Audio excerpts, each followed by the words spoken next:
Hello and welcome to the public meeting of the DC Lodge. And as always, before introducing our speaker today, I invite you to read out loud the invocation, even though everybody's muted. If we do it all together, the vibrations are stronger. O hidden life, vibrant in every atom. O hidden light, shining in every creature. O hidden love, embracing all in oneness. May all who feel themselves as one with thee know they are therefore one with every other. So thank you so much for joining us today. I would like to introduce Luke Michael Ironside. He's a Theosophical lecturer and writer from the UK and a member of the Theosophical Society, ADIA, and the Temple of the People, a theosophical group based in Halcyon, California. He has lectured at lodges internationally and has written for various theosophical journals around the world. He formerly served as the president of the Pranava Lodge of the Theosophical Society in the Philippines, where he has a regular lecture at the was a regular lecturer at the national headquarters. And in 2018 was a speaker at the 142nd International Convention at ADIA. Luke works closely with various theosophical groups around the world and is an editor of the Theosophical Vector, the magazine published by the international theosophical publishing house Albatross. At present, Luke is serving as the director of the Virtual Center for Theosophical Studies and is a delegate at large of the Temple of the People. And I also know that he's very involved with promoting theosophy to the younger generation. So welcome, Luke, and please feel free to share your PowerPoint. Thank you, Susanna, and hello to everybody. I'll just share my screen. Okay, hopefully you'll be seeing that now. So the topic today is the mystery of motion. Sorry, we can see it, but can you just play it from the start so that the pictures are larger? Yes, I was just setting that up. There we go, should be, skipping ahead already. Okay, should be working now. So yes, the topic today is the mystery of motion. And in particular, I'd like to look at what the secret doctrine has to say about motion and the relationship between motion, matter, consciousness, and the relationship between motion and the absolute. And so the secret doctrine mentions motion, particularly in relation to consciousness, at many points throughout the first volume. And we're going to start off by looking at the first preposition. And on the prepositions, Madame Blavatsky writes that before the reader proceeds to the consideration of the stanzas from the Book of Zien, which form the basis of the present work, it is absolutely necessary that he should be made acquainted with the few fundamental conceptions which underlie and pervade the entire system of thought to which his attention is invited. These basic ideas are few in number, and on their clear apprehension depends the understanding of all that follows. Therefore, no apology is required for asking the reader to make himself familiar with them first before entering on the perusal of the work itself. So we see from Madame Blavatsky's statement here that the three fundamental prepositions form the bedrock of theosophical inquiry. And motion relates to this in that it fits into the first fundamental proposition, which is something we'll have a look at over the next few pages.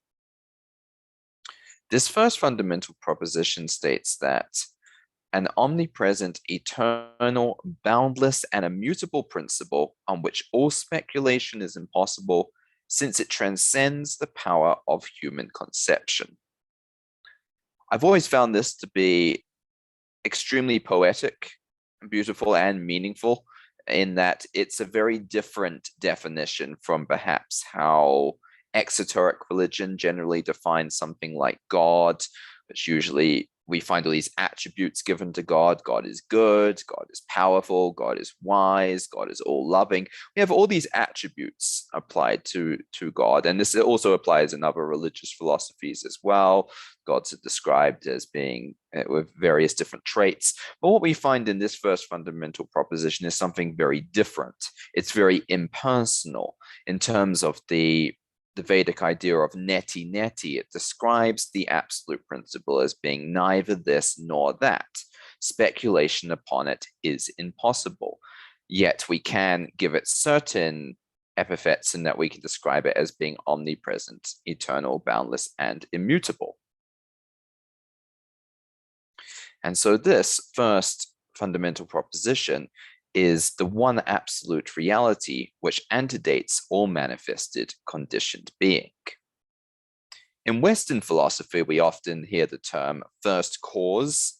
However, it's better understood by the theosophical conception of the term causeless cause. This being for the reason that this cause is infinite, unmanifested, and unmanifestable, whilst yet being the source from which all else springs forth. So we can't really apply a number to the absolute, yet we'll sometimes symbolically see the absolute referred to by 0, right? But we couldn't really say it's first, because first presupposes a duality between first and second, and so on. And so the word absolute here is used in the sense of unconditioned, free from the restrictions of limitation, complete in itself, dependent on nothing else, that which is actual and real. In other words, it is the real thing. The absolute is by necessity inconceivable to the finite mind, and William Q. Judge in The Ocean of Theosophy states that as to the absolute, we can do no more than say it is. None of the great teachers of the school ascribe qualities to the absolute, although all the qualities exist in it. And it's that second half that we're really going to be focusing on today, the relationship between motion and the absolute, in the way in which motion exists within something which is on the surface the absence of motion. And here in William Q. Judge's quote, the school referred to is the grand school of theosophy, broadly speaking.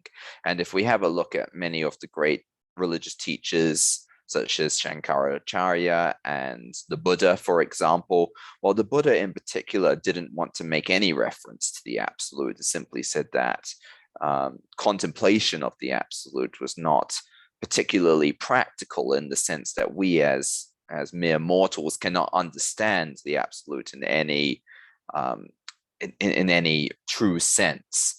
And Shankaracharya likewise spoke of the absolute as something which, while being the root or the essence of everything in existence, is essentially unknowable except through the process of enlightenment, or the attainment of enlightenment. And so we find that in the secret doctrine and in theosophy generally, this ultimate principle, this absolute, is usually referred to as para-Brahman. And this term could be considered for all purposes to be synonymous with Brahman, the Vedantic term for the absolute. It's the equivalent of the Kabbalistic Ein Sof, the endless, boundless no-thing, which is everything. So already we have a really interesting paradox there for how can everything be nothing, and we'll touch on that a bit later on. Whilst understanding that in reality, no name is adequate to capture the nature of the absolute, which is in essence undefinable and indescribable. Blavatsky further states that it is of course devoid of all attributes, and is essentially without any relation to manifested finite being. It is beingness rather than being, in Sanskrit sat, and is beyond all thought or speculation. Para-Brahman, the one reality, the absolute, is the field of absolute consciousness, that is, the essence which is out of all relation to conditioned existence, and of which conscious existence is a conditioned symbol. And this talk is going to touch quite a bit upon this idea of consciousness and how consciousness is an aspect of motion. The secret doctrine presents two aspects of this beingness. On the one hand, it is symbolized by absolute space, which is the seed of the conception of space, and absolute motion, representing unconditioned consciousness, which is the embryo of the conception of consciousness. So while we could do a whole nother talk just on the topic of space and absolute space in the theosophical conception, today we're going to be focusing more on the latter, on absolute motion and its relationship to consciousness. And so from the theosophical perspective, motion and consciousness are in essence one and the same thing. There is no dead or still matter. Therefore, everything which exists, all of matter in existence, which is in a state of motion, is also conscious and alive and going through the process of evolution. The seeming emptiness of space is, in fact, teeming with life, consciousness, and motion.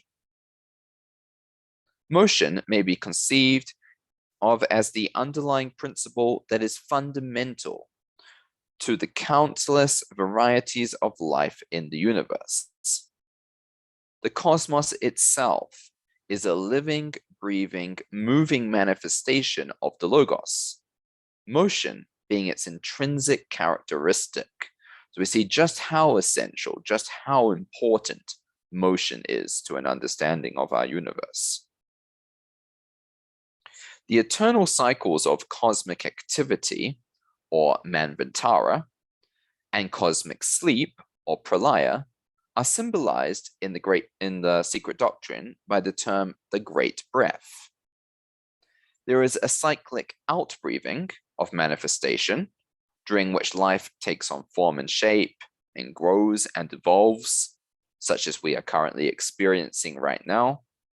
And there is a period of inbreathing, in which the diversities of life return to the primal state of unity in the darkness of pralaya.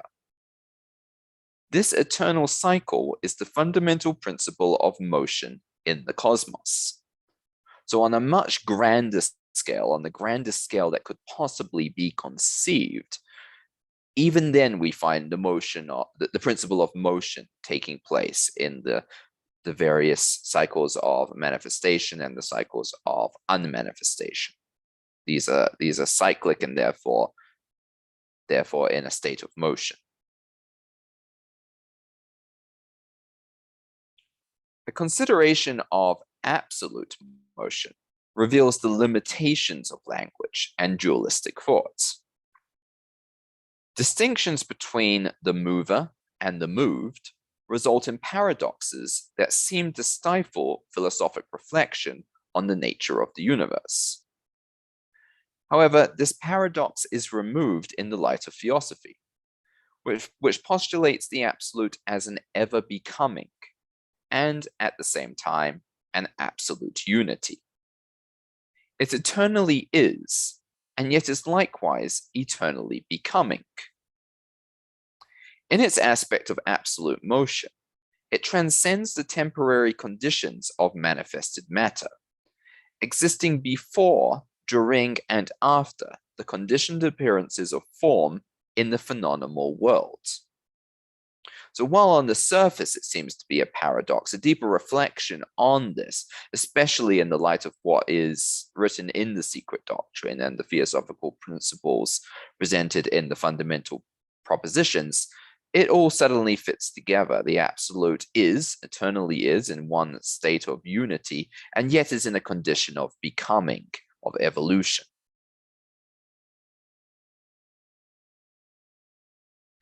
Theosophy teaches that consciousness is everywhere, that all matter is alive and endowed with life.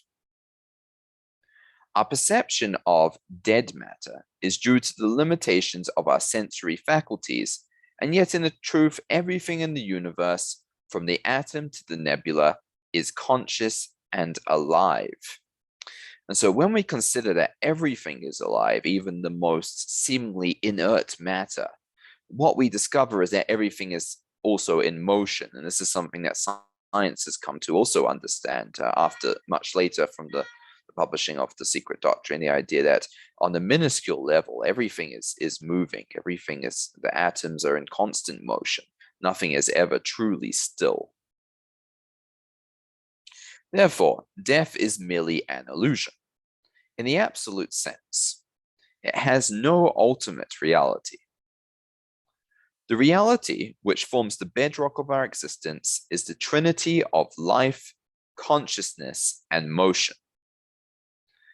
This existence is cyclic and eternal, and thus death is merely a doorway to a new beginning in a new form in this everlasting journey of ever becoming. And seeing here the relationship between motion, consciousness, and death, we see why this topic of death does occur and reoccur in the teachings of theosophy, but not only in exoteric philosophy, but also in the not only in esoteric philosophy, but also in the exoteric teachings of religion. We find quite a big emphasis on death and on the idea that death is not final, death is not the absolute end. And as Gandalf says in The Hobbit, to the Hobbit Pippin in The Lord of the Rings, death is just another path, one that we all must take. The grey rain curtain of this world rolls back, and all turns to silver glass. And then you see it. White shores, and beyond, a far green country under a swift sunrise. So obviously this is a poetic rendition of Tolkien's Christian understanding of death, but we find in all the world religions the same idea that death is not final, death is not the end, death is simply a path or a doorway to another existence.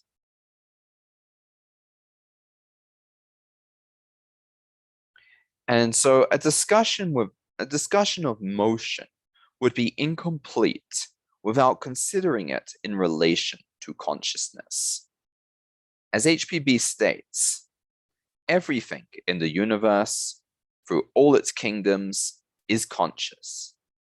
It is endowed with a consciousness of its own kind and on its own plane of perception. There is no such thing as either dead or blind matter, just as there is no blind or unconscious law.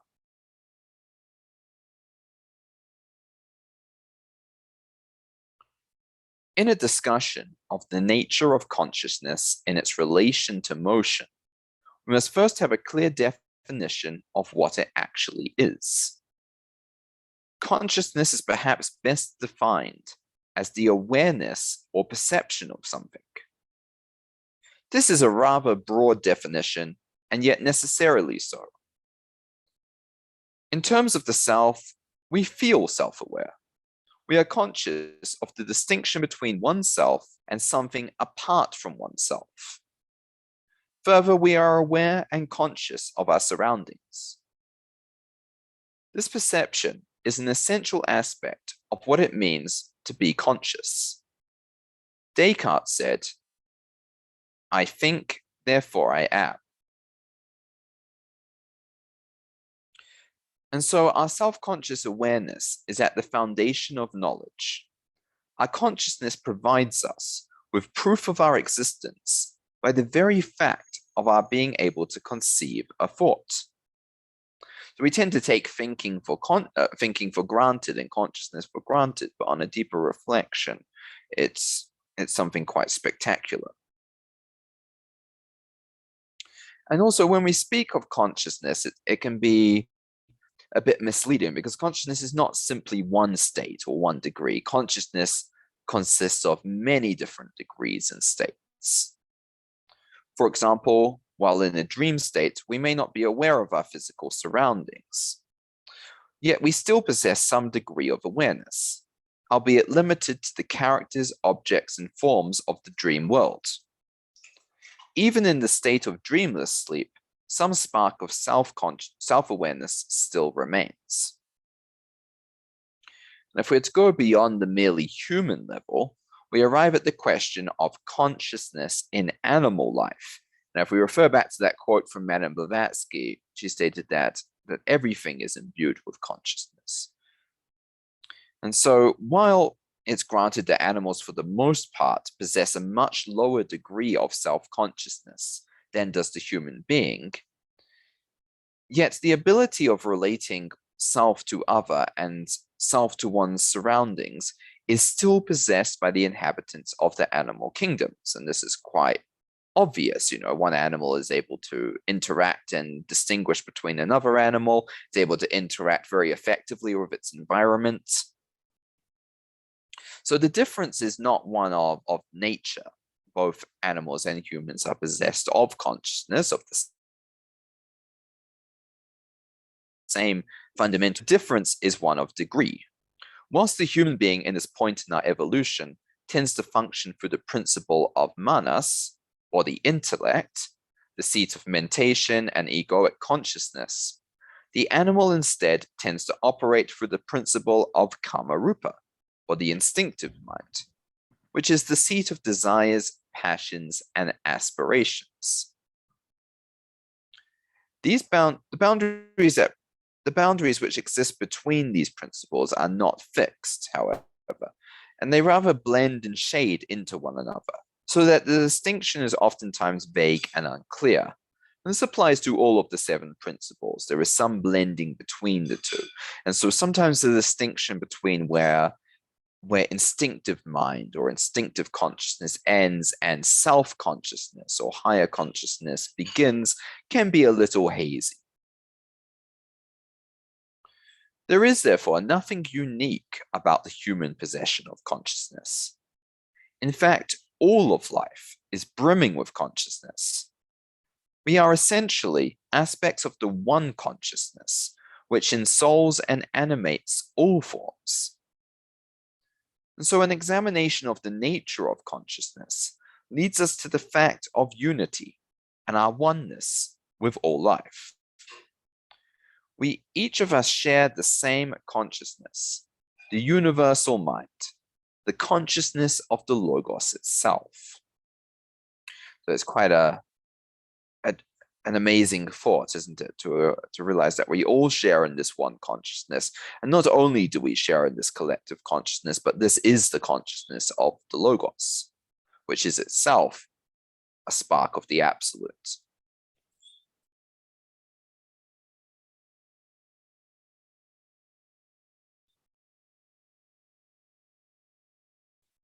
In an interview in 1890, Thomas Edison stated the following regarding consciousness. And just as an interesting side fact, Thomas Edison was a member of the Theosophical Society, and so theosophy obviously influenced his work.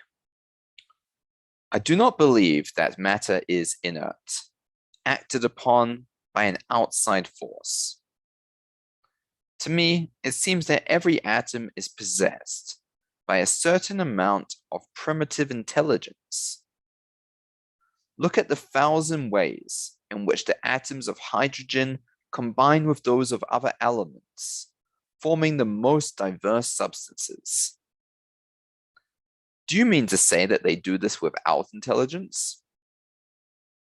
Gathered together in certain forms, the atoms constitute animals of the lower orders. Finally, they combine in man, who represents the total intelligence of all the atoms.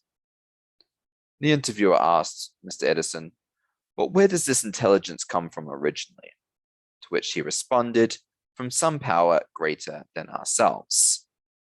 It's quite interesting here seeing how deeply theosophy influenced Thomas Edison's perception from a more scientific way of thinking. And we see here this idea that every atom is imbued with consciousness, and it's this consciousness which results in motion.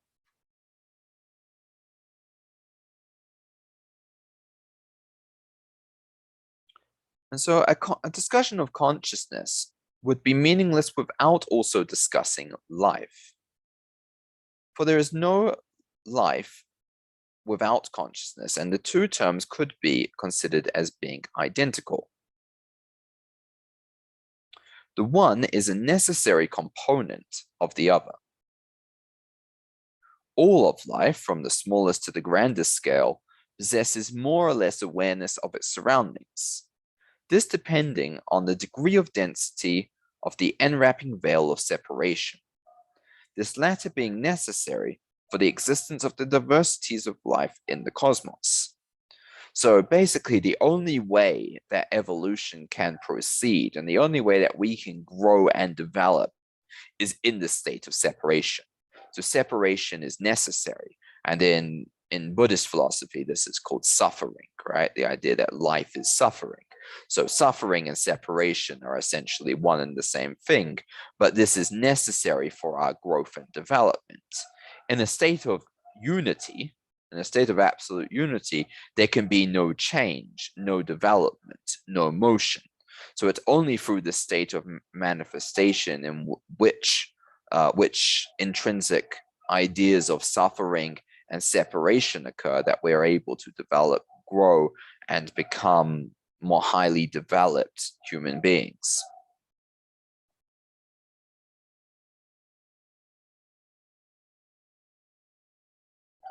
And so consciousness as awareness implies a separation or duality between the observer and the thing observed.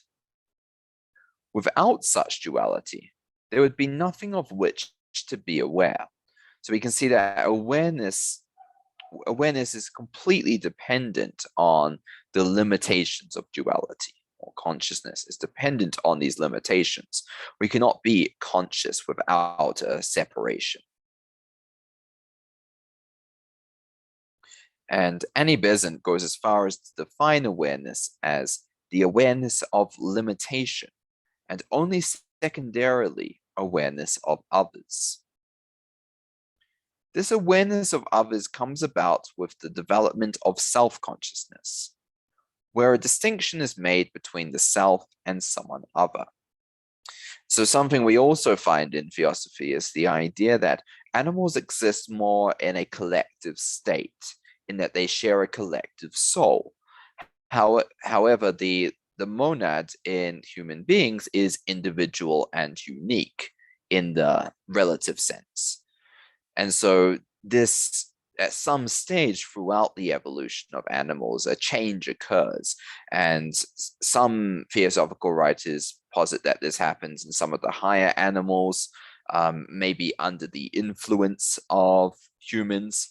So if we were to take a pet dog or a pet cat, for example, because they are raised in an environment in which they are separated from other animals and they are raised among humans of a higher state of consciousness, it's possible that their evolution is sort of sped up. There's a bit of a shortcut in terms of this animal's monad separating and becoming unique and singular. And so we see it's around that stage that this big distinction of awareness comes about between self and other, which is both the root of all evil and also necessary for our development and our evolution. So another kind of paradox there. It's interesting that it is this sense of separation, a sense that I am different from you, and one is different from another, that creates tribal warfare, that creates religious differences, that creates national boundaries and such terrible prejudices as racism and so on. All of these things are rooted in that. But at the same time, without the separation, there would be no growth, there would be no evolution, there would be no development. And so there's a positive and a negative side to this. So we've already stated that consciousness exists in all things, and that in fact consciousness and matter may be rightly understood as the two components of a single whole. So while we usually see consciousness and matter as being two opposites or two opposite poles, we're starting to understand more and more that these are one and the same thing, much like science has built a bridge between matter and energy, which were previously seen to be two distinct things, now are understood to be one and the same. We can expand energy to include consciousness and understand that consciousness and matter are themselves one and the same. And in our considerations of matter and consciousness, we generally perceive the two as being separate, while in truth they are not separate, but rather two aspects of one whole. And so that which is a unity in the absolute sense manifests as a duality in time and space. And so it's always important in theosophical study to make this distinction and to use our terms carefully, because when we're speaking of a term such as separation and terms such as consciousness and matter, are we talking in the absolute or the relative sense? And the secret doctrine deals to some extent with both. However, considering that we exist in a state of relativity and a state of duality, the majority of theosophical study is focused on that aspect, on how it applies to us in this condition of manifestation, in this condition of Maya, or in this condition of separation and duality. However, we need to be careful not to take these ideas and apply them to the absolute. So we cannot say that the absolute is dual in any true sense, although it has a duality when in the manifested stage.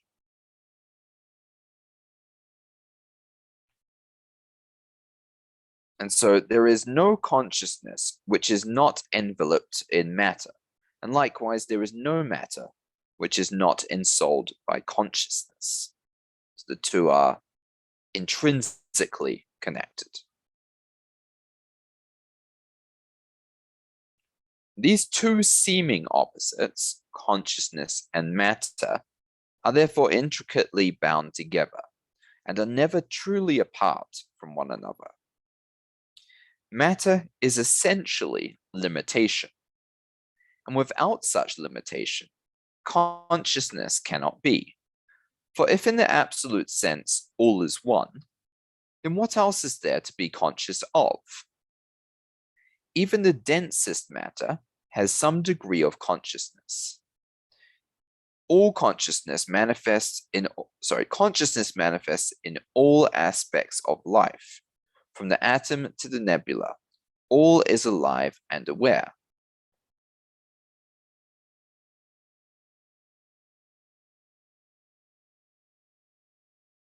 But how does this consciousness come about? And what is its essential purpose?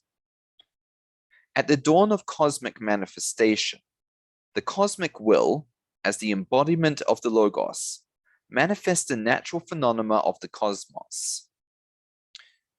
And thus the evolutionary progression begins.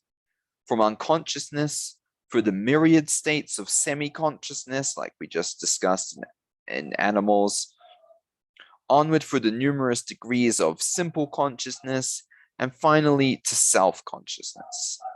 So does the cosmic will proceed.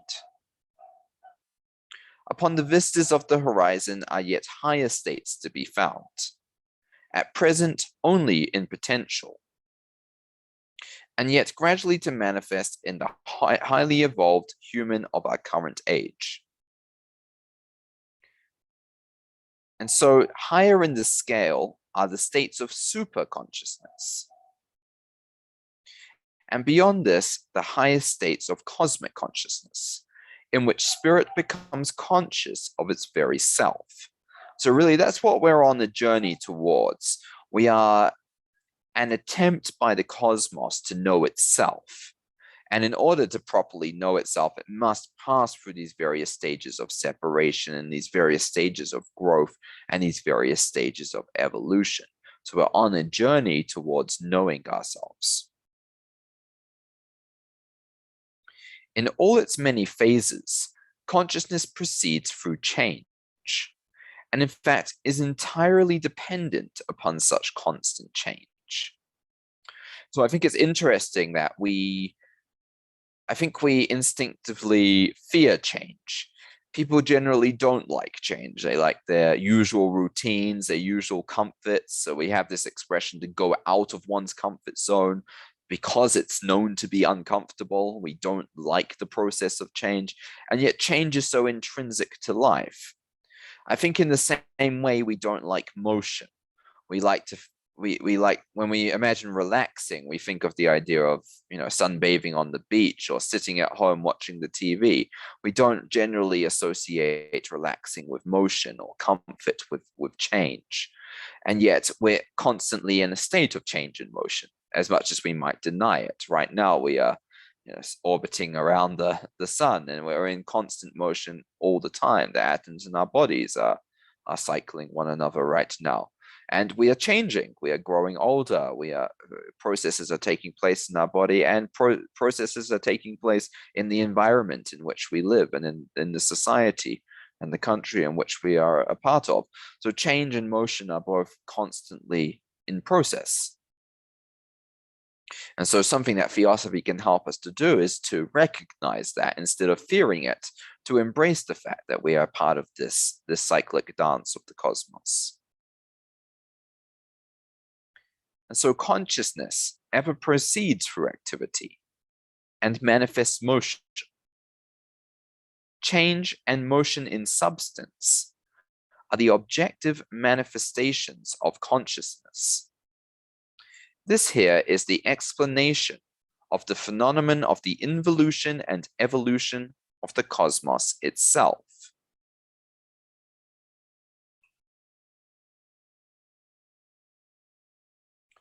And so consciousness is fundamental to the evolutionary process. It is at the very root of life.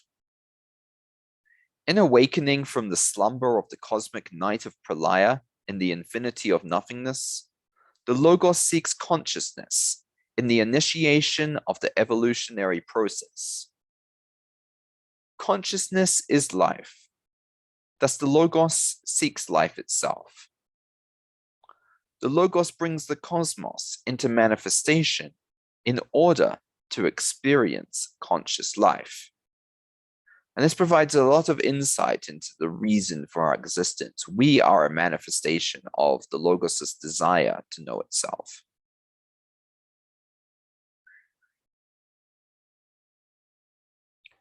In the lower orders of the animal kingdom, consciousness manifests to a degree that is little more than mere sensation. And so animals experience primarily a subconscious existence, sub meaning lower or below. The higher conscious faculties being at that stage dormant and undeveloped. This kind of life is almost automatic, devoid of conscious thought and choices. Even in the mineral kingdom, that which appears so entirely encapsulated in the physicality of matter as to be entirely lifeless, there still exists a faint indication of life and consciousness. So while we generally tend to see minerals and rocks and so on as being lifeless and merely material, we understand from the theosophical perspective that they are in fact composed of atoms which are themselves imbued with life and are in the states of constant motion. And so all matter is alive. There is nothing truly dead in nature. Through the evolutionary process, this simple consciousness emerged in time to manifest the first indications of what is termed self-consciousness, this being much higher on the evolutionary scale. The distinction is perhaps best understood by the idea that simple consciousness is an awareness of outward things, whereas self-consciousness is an awareness of the inner self and its relationship to something outside of oneself. So when we take simple consciousness or the instinctive mind or kama rupa, what we find is an ability to interact with the outside world. And that's why until this point in the evolutionary journey, everything, animals, minerals, and the lower orders of life, have evolved unconsciously, or subconsciously, I should say more correctly. They've evolved subconsciously. They've evolved without the need to be self-conscious or aware of their evolution. An animal doesn't decide to evolve. An animal doesn't make conscious decisions which help in its evolution. That's the big distinction between us and the lower orders of life. We have the ability to decide for ourselves that we will take a conscious part in our evolutionary journey. We can decide to do things that will benefit our evolution, or we can decide to do things that will hinder our evolution. And what theosophy provides for us is a bit of a key for us to work with the forces of evolution instead of against it. It provides us with the ability to understand the natural laws and to work within those natural laws for the benefit not only of ourselves as individuals, but for the benefit of everyone, for the benefit of humanity as a whole.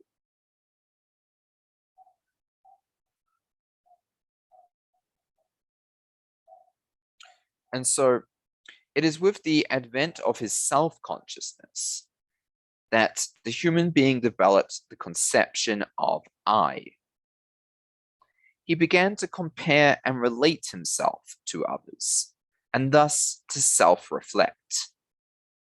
He began to notice his own actions and thoughts, to consider his place in the particular society in which he resided, and his relationships with others in his community. And so, through the aeons of evolution, have we emerged into the present day with our complex systems of philosophy, psychology, and science, by which we may arrive at deeper understandings of the nature of consciousness. In psychology, consciousness is understood as a stream of changing mental states with corresponding physical changes. And so a fundamental relationship exists between the physical and the mental.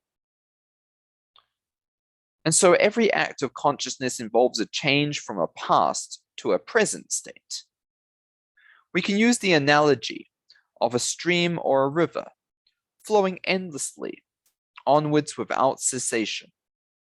Hence, a stream of consciousness resulting from perpetual change. There is no such thing as a uniform conscious state. Such would be an impossibility in the theosophical understanding.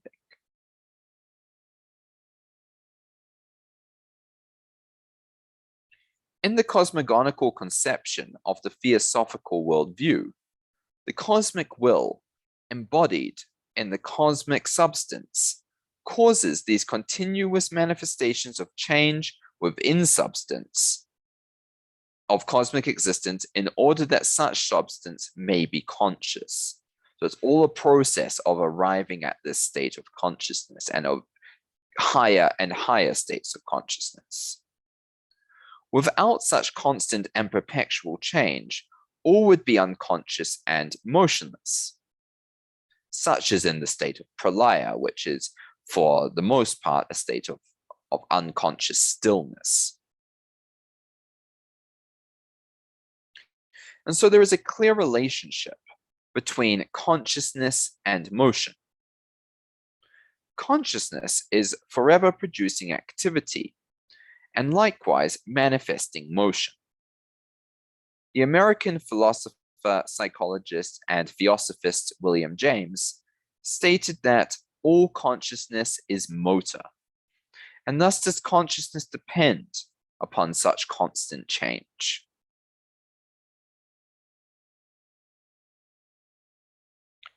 To conclude this discussion, we are each a center of consciousness in the universal mind. As such, we each have a particular function or role to play, a purpose to our existence upon the earth. Beyond the illusion of duality, each center is a part of the all. A relationship and interdependence exists between each and all, None is alone and separate in truth. The separateness we perceive is merely illusion. All is one at the last.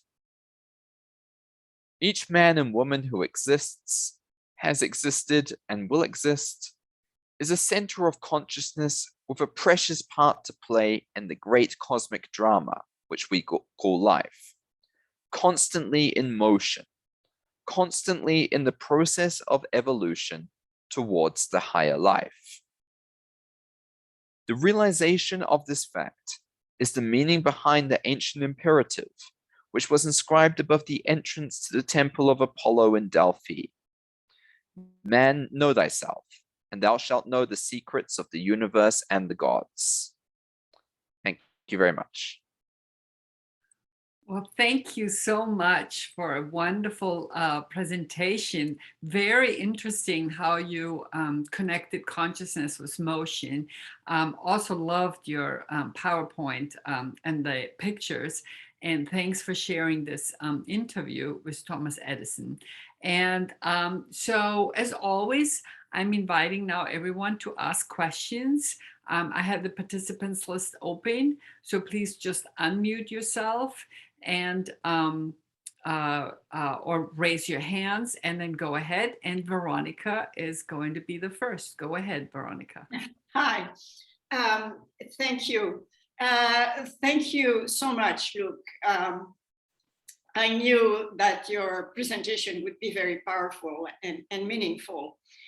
I don't want to make this question too long. So first of all, I just wanted to know, based on what you said today, are you familiar with the works of Bernardo Castro, who basically explains along those lines the current trends in philosophy and science? And then I have another quick question.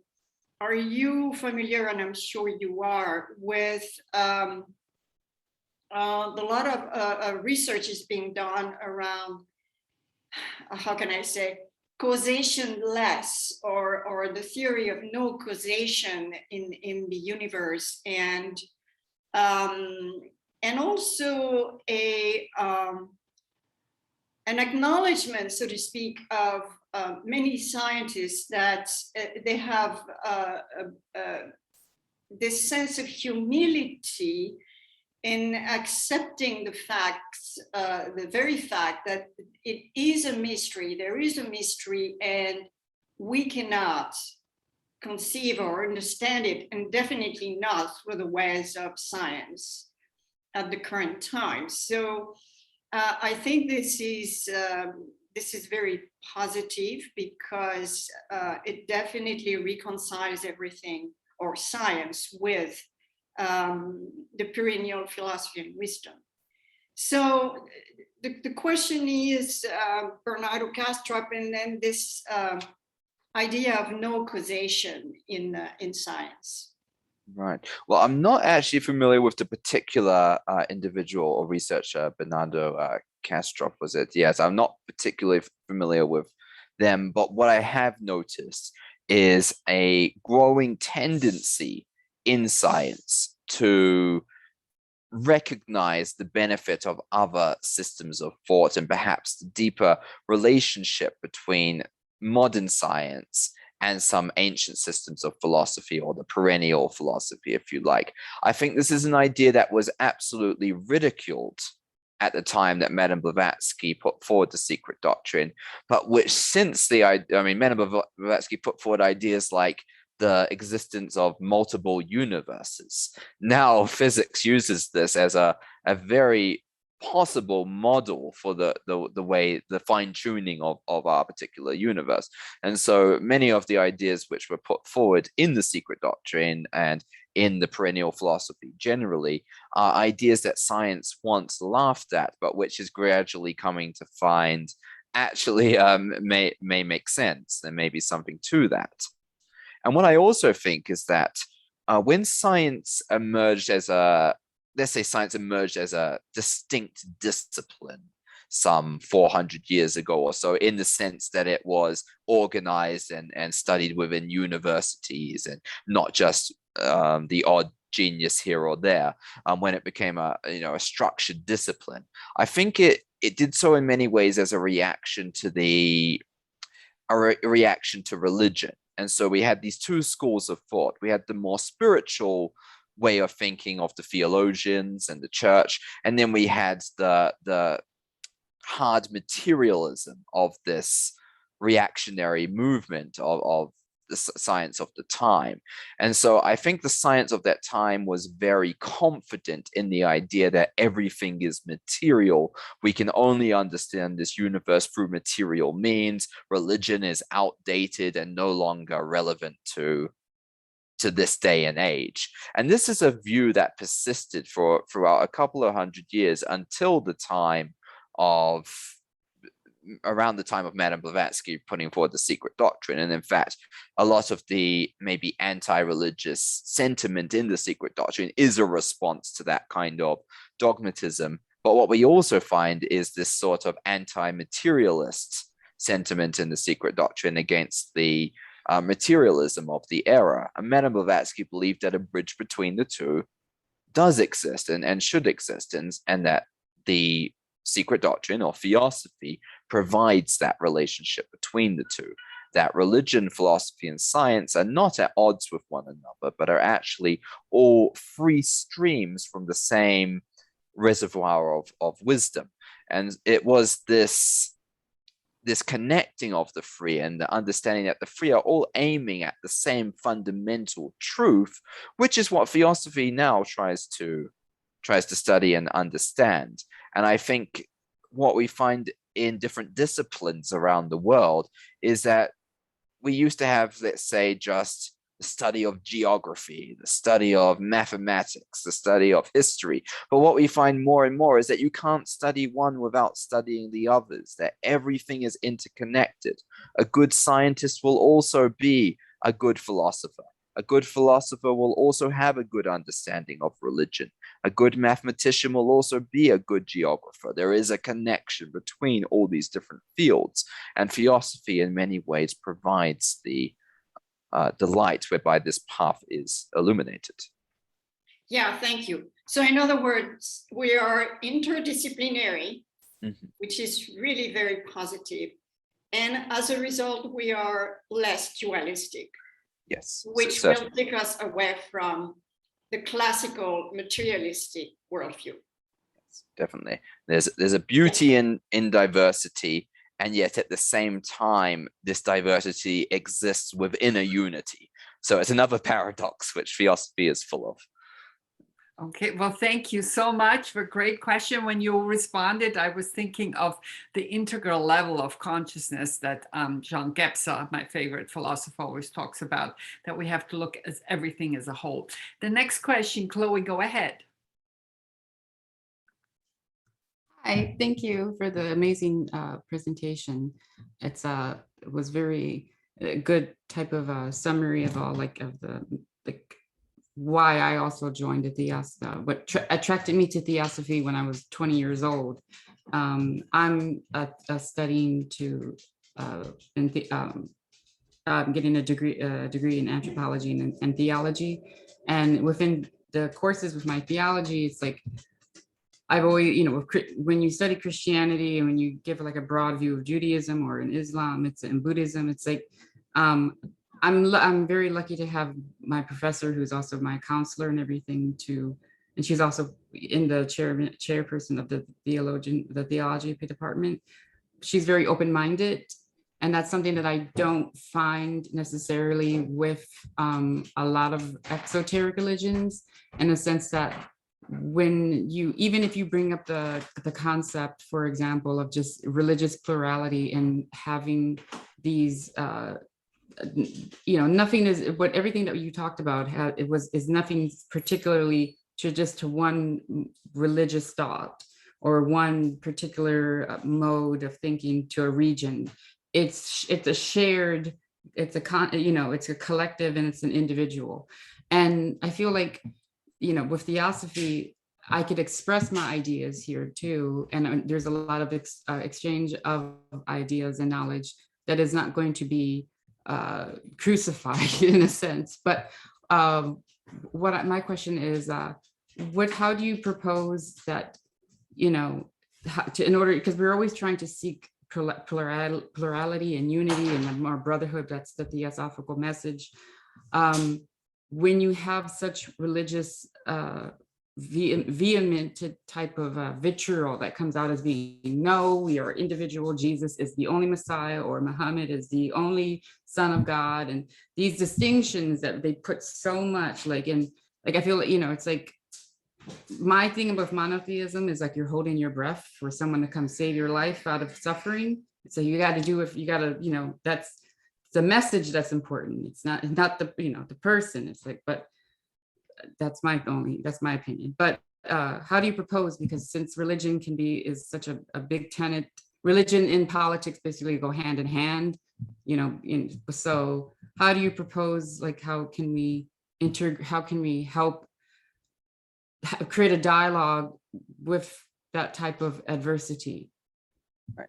Yeah, I think that's an excellent question. Something you mentioned at the end there, that religion and politics go hand in hand, help to explain the limitations of exoteric religion.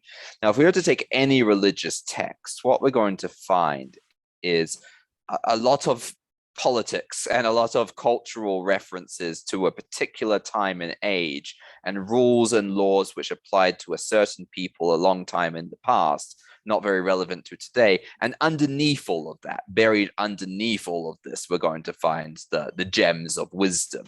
Now, if we do take, for example, the Bible and compare that to the ancient Vedas, we're going to find on the surface these mythical stories and the customs and laws of the Judaic people and the Vedic peoples. And these are going to be customs and rules about how society should act, what society can and can't do, the rules of marriage and so on. We're going to find all these kinds of customs. And under that, we're going to find certain principles which might be considered to be more universal, such as the idea of treat thy neighbor as thyself, which we can find in every religious philosophy of all the great world religions since time immemorial. We're going to find ideas about the unity of life, or the relationship between the individual and the whole, the God, the absolute, whatever term it may be called. We're going to find certain principles which, regardless of the religious text you pick up or the mythology you study, will be there somewhere, buried underneath all of this. And so the big distinction between theosophy and a particular religion is that the principles studied in theosophy are absolutely universal. They are relevant equally to the Christian, to the Muslim, to the Hindu, to the Jew, to the atheist. They apply to everyone because they're universal. If something's universal, it must be something relevant to my life and to your life and to everyone's life. However, the rules put forward in the Quran are not particularly relevant to me as a non-Muslim, for example. They are very specific to a specific culture. And so to take a specific religion, be it Christianity, Islam, Buddhism, or anything, and to say everyone must follow this code of law, this particular cultural law, doesn't work, because it's not universal. And it never will be. It will never apply to everyone. But what theosophy does is it extracts the universal wisdom from all of these traditions. And so there's no reason why a Muslim, a Jew, an atheist, or a Christian should reject theosophy, because theosophy is simply teaching the things found within either their religions or their general moralistic sort of worldviews, right? And so I think that's the misconception. Sometimes, like, for example, if you go onto Wikipedia, you'll see that theosophy is called a new religious movement. But that's really a fundamental misunderstanding of what theosophy is. Theosophy is not a religion. It's not a religious movement in any sense that we usually understand that term as being, in that it doesn't set forward a different set of religious principles and say that this is the one and the right way. Instead, it searches the world's religions, which have always existed, from time immemorial. It searches human wisdom to find those things which are universal, those things which the mystics of all traditions have discovered independently, in many cases, of one another. And so I think I think there's a lot of fear from people in exoteric religions that theosophy is a new religion. It's some kind of competition to or rival of their religion. And I think having rational dialogue, being able to explain that actually I'm not saying I disagree with your religion. I find many beautiful things in your religion. I like this idea, treat thy neighbor as thyself. I love this idea in the Quran. This idea in the Vedas is beautiful. Being able to relate to them and show that there is much in that religion that is valuable and it also exists within theosophy is very helpful. And I think it might have been Annie Besant who said that theosophy doesn't exist to challenge your religious beliefs, but rather to enrich them. So just to paraphrase something I read many years ago, so don't quote me on that, but something along those lines. The idea that you don't need to abandon your religion to become a member of the Theosophical Society or to become a student of theosophy. Rather, a study of theosophy can enrich your already currently held religious beliefs. And so I've met many theosophists who are Christians. I've met many theosophists who are Hindus, many who are Buddhists. I've even met a few who are Jews or Muslims. And I've also met many theosophists who don't subscribe to any one particular religion, but take some kind of values or motivation from many. So yes, it's a challenge. It's definitely a challenge. But I think the distinction between the exoteric side, which is an organizational side of religion, which is so often tainted by politics, right? Mm-hmm. Like we know that at the Council of Constantinople and so on, things like the certain books of the Bible were, rejected. Others were, yeah, exactly.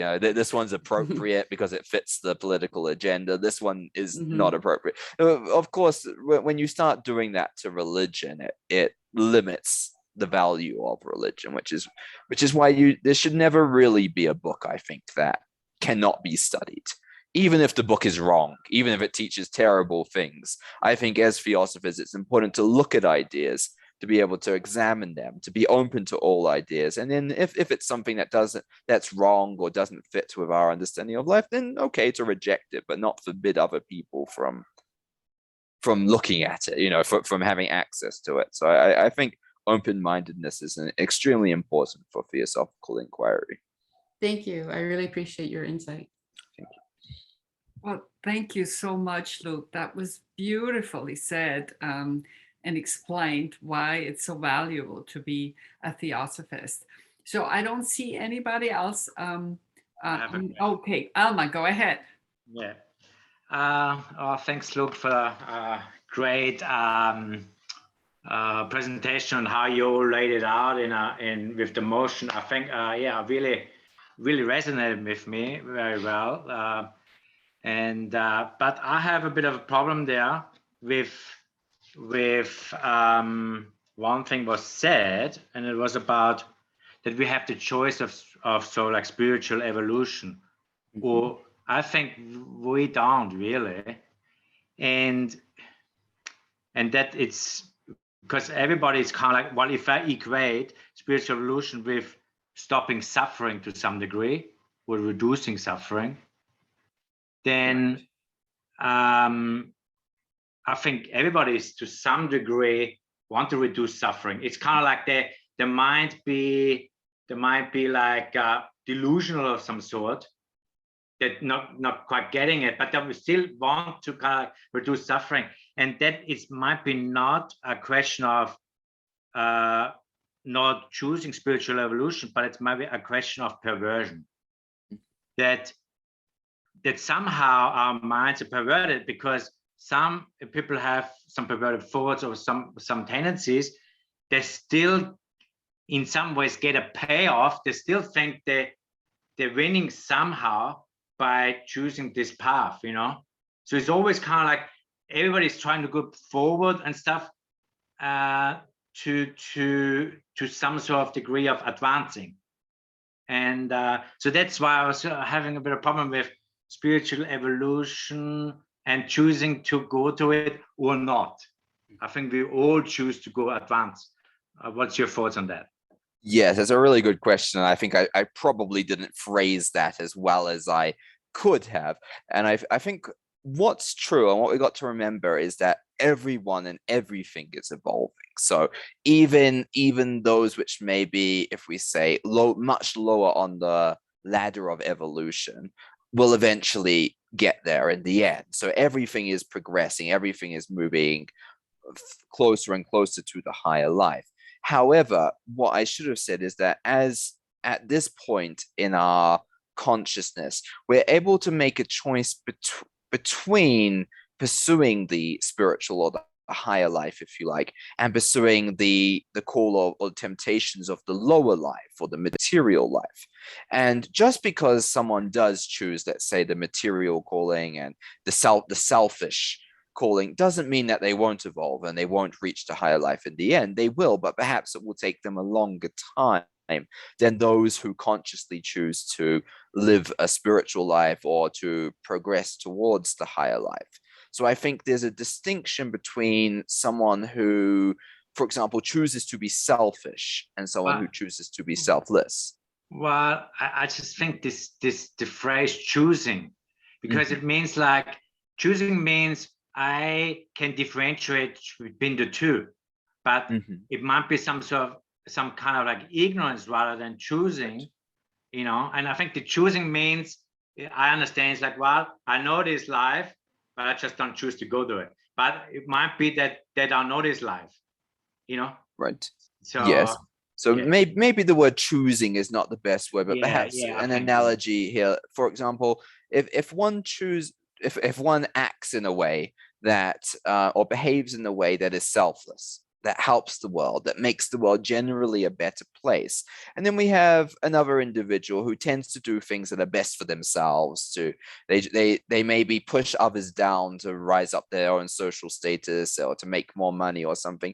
I think there is a distinction between those two things, and I'm not too sure about the issue of the word choice, because I think for sometimes it's unconscious. You know, sometimes someone is, a lot of it can be a product of environment. Sure, if someone's raised in an environment where they are taught to be very self-centered and so on, then they're likely to grow up to be that kind of way. So sure, it's not all conscious. But there is some, for example, you know, an individual could choose to do something selfish to better their own circumstance, to get a promotion that they don't deserve, or to push others down in some way for greedy purposes. Often these kinds of choices are made. We see this all the time in politics and in the world of business and so on, these kind of choices being made. Whereas, for example, I've met theosophical businessmen such as Brother Vic Hao Chin, who from the Theosophical Society in the Philippines, who gave a great example about how he does business in a more selfless sense, in a non-competitive sense, in which he even helps his competitors sometimes and lends them materials when they're struggling. And so we see, I think there's a big distinction between doing things in a selfish way and doing things in a selfless way. Sometimes this is unconscious, or the product of our environment or the way we're raised. Sometimes it is a conscious choice. I think sometimes we do decide to be selfless, or we decide to be selfish. And it's obviously a much more difficult thing to decide to be selfless. It's the hard path to decide to help others. It's not easy, because often when you help others and you do good things for the world or for other people, it will go unrecognized or unvalued. People won't appreciate it. And that's just the hard truth of it, isn't it? And often bad people are recognized even though they do bad things, right? So I think it's not always the sense that, you know, karma isn't instant. It's not always the sense that good people are rewarded for their actions and bad people are punished for their actions. Often bad people seem to get the rewards in life and seem to have the better lives. They have the money, they have the comforts, they have the authority and the power. And often other people suffer, even though they do things which are good for the world, even though they try to help the world as best they can. And so that's obviously, that can be resolved through an understanding of karma in the theosophical sense. But I do think there's a lot of choice involved in that process from my understanding. Well, thank you so much for a good question, Yes. Anna, and for the clarification. One last question, Arne from India, Narendran, go ahead. Hi, Annie. Hi, Luke. Thanks for that demystification of consciousness. Mine is not a question as much as a kind of add on to what actually you talked about. Almost 100 years ago, there was a workshop by Francisca Arundel on consciousness. So if you can locate those pamphlets, called the Arya pamphlets, on which she talks about consciousness, that's a very illuminating write-up. She uses the word intuitive consciousness. Where is the differentiator between science and theosophy as far as consciousness is? Science, it goes into the physicality of consciousness only up to the 4 lower levels. It does not transcend to the triad, where exactly theosophy insists we should transcend to enlarge our consciousness. So science gradually has been calibrating within these four levels of planes. We have 7 planes of the human structure. So it ends up with that.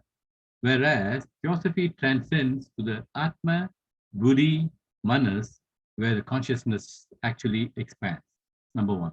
Number 2, our friend was asking me, is there a choice actually? The evolution from an animal to a plant happens because for the higher consciousness, the mineral reaches. Again, when the animal reaches the higher consciousness, it becomes a human being. And now we have come to the 5th root race. According to theosophy, this 5th root race can reach up to the higher manas threshold. Generally, the acceptance can be there in the race, but theosophy believes that the 5th root race can reach up to the threshold of the higher manas. To reach this Buddhic manas, Buddhi manas, the 6th root race will be evolved eventually because of the consciousness expanding. So this is a very important thing. We all, and it's a matter of sooner or later, brother, that somebody takes willy-nilly the choice of going for higher consciousness or transcending to higher consciousness. Maybe more births for some people, less births for some people. That's all it is. But then if we are going to the 6th root race and sub-race, we need to really transcend the consciousness level. So I just thought I should add this on. Thank you so much, Suzanne. Thank you, Annie. Thank you so much. Luke, did you want to respond to this? Well, I actually think that was a great comment on which to sum up what we have discussed today. So, yes. So thank you again. Thank you so much for joining us and for a wonderful talk. And I hope that all of you can join us next week when our Gwendolyn Rees is going to give a talk. Goodbye and all the best for next week. Bye-bye. thank you, everyone. Bye-bye. Thank you, Luke. Thank you, Suzanne. Goodbye, everybody. Yeah.